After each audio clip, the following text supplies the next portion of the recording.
के इतिहास के पहले मुख्यमंत्री बने जिन्होंने गिरफ्तार होते समय भी सत्ता छोड़ना उचित नहीं समझा। अर्थात वो इस विषय में श्री लालू प्रसाद यादव के आगे निकल गए। दूसरा गंभीर प्रश्न यह खड़ा होता है कि ये वो पार्टी है जो कहती थी कि हम देश में एक नई राजनीति लाएंगे ईमानदारी की, और स्वघोषित कट्टर ईमानदार का असली किरदार यह है कि न्यायालय के द्वारा याचिका खारिज होने के बाद भी हम सत्ता नहीं छोड़ेंगे। ये उनका असली किरदार है। और तीसरा गहरा प्रश्न यह है, वो उस शराब घोटाले के आरोप में गिरफ्तार हुए हैं जो नीति दिल्ली सरकार ने 2 वर्ष पूर्व लागू की थी और जांच गठित होते ही वह नीति विड्रॉ कर ली थी। जितने भी अन्य मामले हुए हैं इससे पहले भ्रष्टाचार के, उनमें सरकारें अपने भ्रष्टाचार के आरोपी नेता और सरकारें यह कहते रहे कि हमारे साथ सही नहीं हुआ है वगैरह वगैरह, मगर ये तो नीति को विड्रॉ भी कर लिया और उसको डिफेंड भी कर रहे हैं। मैं पूछना चाहता हूं, अगर ये सही था तो विड्रॉ क्यों किया था? इसलिए यह तकनीकी आधार के ऊपर जो भी न्यायालय ने निर्णय लिया है उसके आधार पर आपको उचित परिपालन करना चाहिए, और नैतिकता का आधार पूरी तरीके से ध्वस्त हो गया। और एक बिंदु और है, चूंकि यह याचिका कोर्ट ने खारिज की है, इन्होंने कई बार एस्केप करने की कोशिश की परंतु कोर्ट ने अनुमति नहीं दी, तो बड़ी विचित्र बात है। अगर कोई निर्णय कोर्ट का आपके पक्ष में आ जाए, चंडीगढ़ का निर्णय आपके पक्ष में है तो लोकतंत्र की विजय है, और यदि निर्णय आपके प्रतिकूल है तो साहब लोकतंत्र समाप्त हो गया है।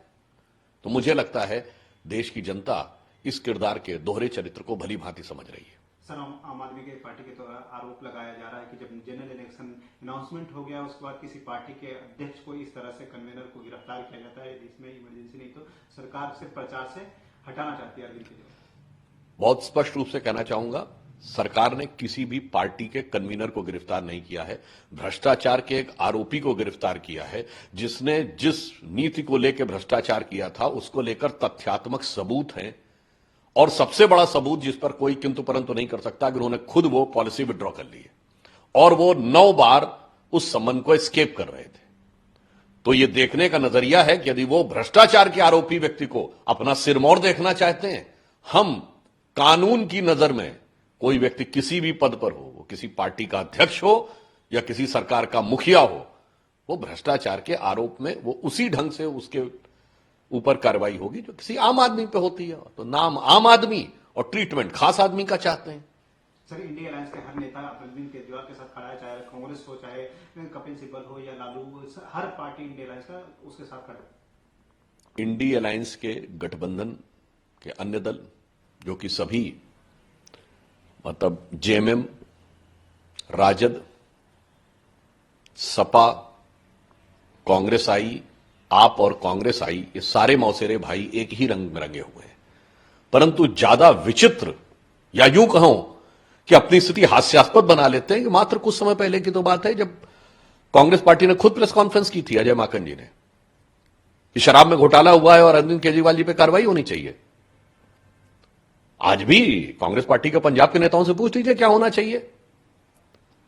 और यदि वो आज ये कहते हैं कि दिल्ली के मुख्यमंत्री के ऊपर, तो कांग्रेस की ही मुख्यमंत्री के बारे में तो 10 साल पहले सब तरफ पोस्टर लगाए थे, बेईमान बेईमान लिख के, और आज इस सीमा तक जाकर वो नीचे झुक गए कि मैं कांग्रेस के लिए तो सिर्फ यह कहना चाहूंगा कि शाम तक सुबह की नजरों से उतर जाते हैं, इस कदर समझौतों पे जीते हैं कि जमीर ही मर जाते हैं। मतलब जिन लोगों ने उनको व्यवहारिक दृष्टि से गालियां देकर राजनीति में आए, उनके आगे आप सिजदे करते नजर आ रहे हैं उनके भ्रष्टाचार को कवर अप करने के लिए। क्योंकि एक और कहा जाता हमारे यहां, व्यसन की मित्रता बहुत गहरी होती है। यानी जिन लोगों में गुण होता है उनमें दोस्ती उतनी नहीं होती है, जिन लोगों के अंदर दुर्गुण होता है, व्यसन शब्द सब लोग भली भांति समझते हैं, यह व्यसन की मित्रता है, एक दूसरे के अपराध छुपाने की मित्रता है। इसलिए दोनों एक दूसरे के साथ नजर